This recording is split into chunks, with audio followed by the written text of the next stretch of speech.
जय हिंद दोस्तों, आज के इस वीडियो में हम बात करने वाले हैं जो छात्र एमपी बोर्ड में कक्षा 10वीं में पढ़ता हो चाहे कक्षा 12वीं में पढ़ता हो, अगर वो फेल हुआ है या जिन छात्रों की सप्लीमेंट्री आई हुई है, आप लोगों के लिए एमपी बोर्ड की तरफ से बहुत बड़ी खुशखबरी निकल कर आ रही है।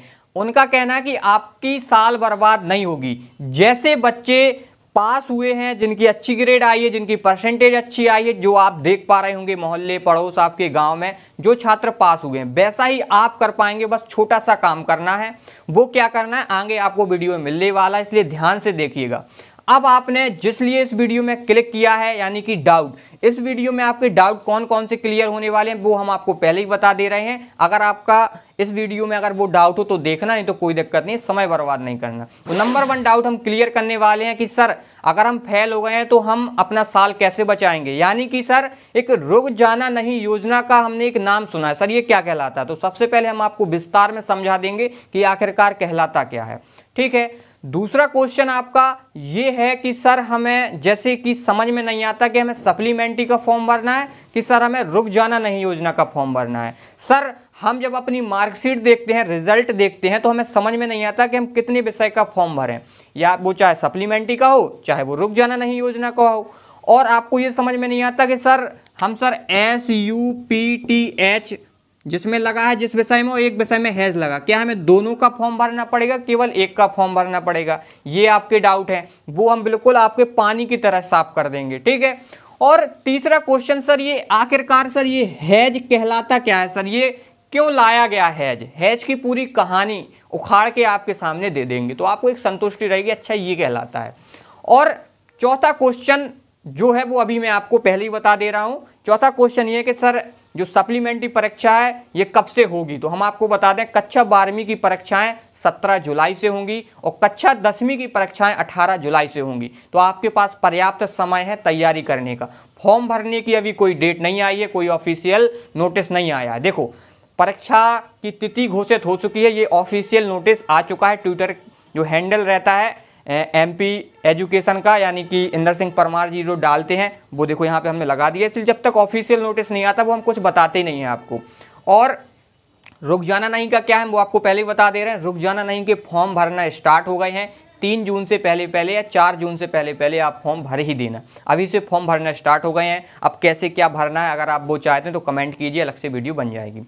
और अब एक आपका डाउट है कि सर इसका सिलेबस क्या है रुक जाना नहीं योजना का, सर इसका ब्लूप्रिंट क्या है, कैसा क्या पेपर आएगा, वो नेक्स्ट वीडियो में आपको मिल जाएगा। अब हम आपका डाउट नंबर 1 क्लियर करते हैं कि सर अगर हम फेल हो गए क्या हमारी साल बर्बाद तो नहीं हो जाएगी।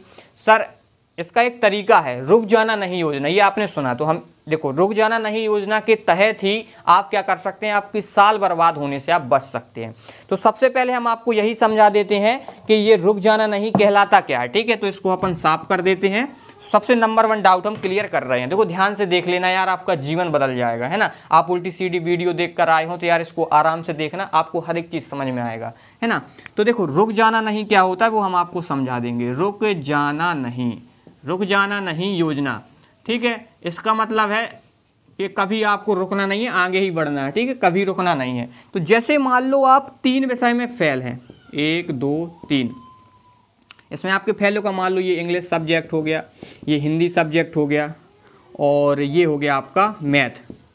इन 3 में आप फेल हैं तो आपको केवल 3 का ही फॉर्म भरना पड़ेगा। और 3 के में अगर आप पास हो जाएंगे तो आप अच्छी तरीके से कॉलेज में एडमिशन ले सकते हैं, या आप कक्षा 10वीं के हैं तो 11वीं में एडमिशन ले सकते हैं। अब कोई बच्चा मान लो 2 विषय में फेल है तो वो केवल 2 का ही भरेगा। अगर वो 2 में पास हो जाता है तो वो अपनी जिसमें क्लास में पढ़ना हो वो पढ़ सकता है, कोई दिक्कत नहीं, कॉलेज में एडमिशन मिल जाएगा। या आपको स्कूल में पढ़ना हो, जैसे कक्षा 10वीं वाला है तो वो 11 में पढ़ेगा, जो कक्षा 12 वाला है वो कॉलेज में पढ़ेगा। ठीक है, तो रुक जाना नहीं का अर्थात है कि आप चाहे जितने विषय में फेल हों, जैसे कोई बच्चा सभी विषय में फेल हो गया, आपके 6 विषय हैं, सभी विषय में वो फेल हो गया तो सभी के पेपर दे सकता है और सभी में पास हो जाएगा तो वो नेक्स्ट क्लास में पहुंच जाएगा। उसमें ऐसा नहीं है रुक जाना नहीं कि आप 3 विषय में फेल है तो आपको 6 ही देना पड़ेगा, ऐसा नहीं। जितने विषय में आप फेल हैं उतने के पेपर दीजिए, अगर आप पास हो जाते हैं तो आपको पास ही माना जाएगा। अब आपको एक बात समझ में आ गई होगी, रुक जाना नहीं का अर्थ है कि चाहे जितने में रुक जाएं लेकिन आपको रोका नहीं जाएगा गवर्नमेंट के तरीके से। यानी कि आप पास करवाने की जिम्मेदारी उसकी है। अब आपके अलग से डाउट हैं, देखो क्या है, हम आपको समझा देते हैं। डाउट आपके बहुत अच्छे अच्छे हैं, देखो हम आपको बताते हैं। आपका कहने का मतलब है कि सर जैसे हम 2 विषय में फेल हैं, जैसे एक विषय इंग्लिश हो गया और एक विषय हिंदी हो गया, और सर एक में हैज़ लगा है, जैसे हैज़ लगा है मान लो मैथमेटिक्स में, क्या सर हमें इसमें देखो 2 विषय में तो फेल ही है, तीसरे में हैज़ लगा है, क्या सर हमें तीनों के फॉर्म भरना होंगे?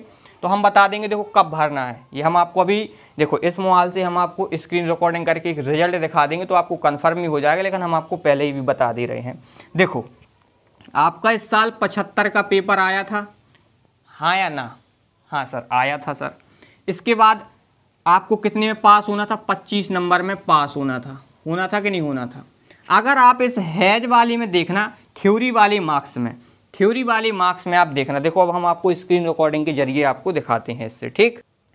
तो यहाँ पर आप देख पा रहे होंगे स्क्रीन रिकॉर्डिंग चालू हो चुकी है। मान लीजिए आप कक्षा 10वीं में पढ़ते हैं, जैसे ये बच्चा देखो मैथ में फेल हो गया है और साइंस में फेल हो चुका है, डिक्लियर है, फेल्ड, ठीक है। अब देखो हैज किस में लगा है? इंग्लिश में लगा है। अब इंग्लिश के आप थ्योरी मार्क्स देखिए, यहाँ पर थ्योरी मार्क्स कहलाते हैं, जैसे आपका 75 का पेपर है, ठीक है, 75 का पेपर है आपका, तो आपको पास होने के लिए 25 नंबर चाहिए इस थ्योरी में, जहाँ 25 से अगर 24 ही होंगे तो आप फेल माने जाएंगे।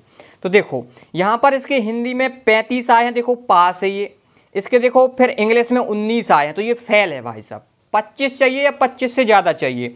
अब देखो संस्कृत में इसके 38 हैं, तो ये पास है। मैथमेटिक्स में इसके 20 है, तो फेल कर दिया ना, देखो लिख दिया फेल्ड। अब यहाँ पर आप देखेंगे साइंस में 5 नंबर आए हैं, तो देखो इसको फेल्ड कर दिया गया। क्यों? क्योंकि भैया 25 चाहिए, 25 से ज़्यादा।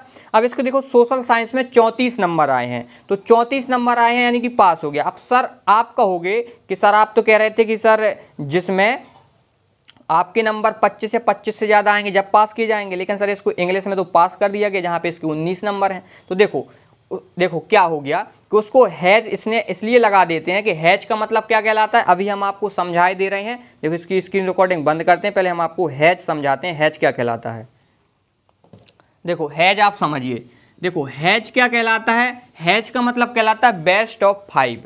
बेस्ट ऑफ 5 का मतलब कहलाता है आपके 6 विषय हैं, तो एक विषय अलग कर दिया जाएगा जिसमें आपके सबसे कम नंबर हैं, सबसे कम नंबर हों, सबसे कम नंबर हों, वो वाला विषय आपका अलग कर दिया जाएगा, ठीक है। तो अब देखो हम आपको स्क्रीन रिकॉर्डिंग में आपको दिखाते हैं, देखो दोबारा से चालू हो जाएगी। तो यहाँ पर आप देख पा रहे होंगे कि इसके सबसे कम नंबर इंग्लिश में ही आए हैं। देखो यहाँ पर टोटल देखिए 35, 19, 38, 20, 21, 34। देखो सबसे कम नंबर 19 है, तो उनने हैज़ लगा दिया, तो हैज़ लगा दिया, अच्छी बात है, अलग कर दिया। अब आपको 5 से ही मतलब है, लेकिन अब हैज का हमें पेपर देना होगा कि नहीं देना होगा, ये हमारा जवाब था ना। तो हैज आपका कब देना होगा इसका पेपर? जब थ्योरी मार्क्स में अगर पास हैं तो नहीं देना होगा, अगर आप थ्योरी मार्क्स में फेल हैं तो आपको फिर देना पड़ेगा हैज का पेपर।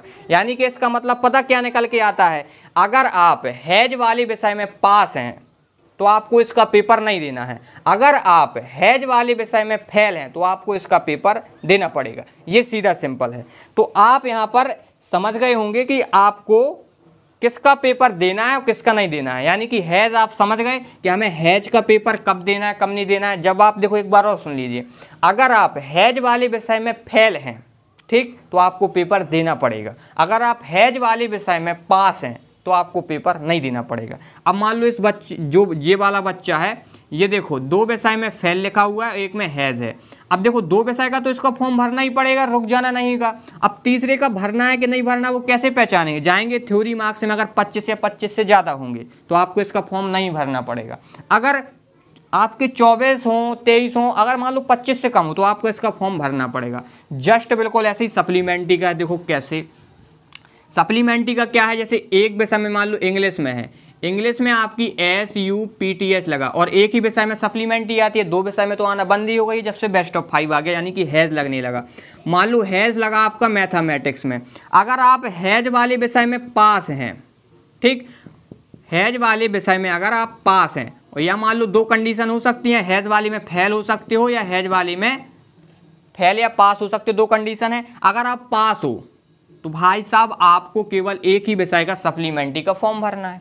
अगर आप हैज वाले विषय में फेल हो तो आपको इस विषय का तो फॉर्म भरना ही है, फिर आपको मैथमेटिक्स का भी फॉर्म भरना पड़ेगा जिसमें हैज़ लगा है। तो आप क्लियरली समझ गए होंगे कि हमें कितने विषय का फॉर्म भरना है, चाहे आप सप्लीमेंट्री का हो रहा, चाहे मतलब आप सप्लीमेंट्री का फॉर्म भर रहे हो, चाहे आप रुक जाना नहीं योजना का फॉर्म भर रहे हो। तो वैसे मान लो आप रुक जाना नहीं में 4 विषय में फेल हो गए और एक में लगा हैज़, तो आप कहेंगे सर हमें 5 विषय का फॉर्म भरना है कि सर हमें 4 ही विषय का फॉर्म भरना है। तो आप समझ गए, देखो आपको 4 का तो भरना ही है, ठीक है, 4 का तो प्रॉपर भरना है, 5वां भरना है कि नहीं भरना है वो डिपेंड करता है कि इस वाले विषय में आप पास हैं कि आप इस वाले विषय में फेल हैं। तो ये आप खुद चेक कर सकते हैं, हमने बता दिया तरीका क्या है, ठीक है।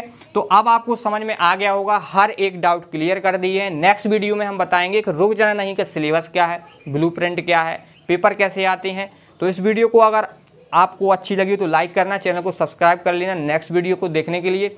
मिलते हैं दोस्तों नेक्स्ट वीडियो में, जब तक के लिए बाय।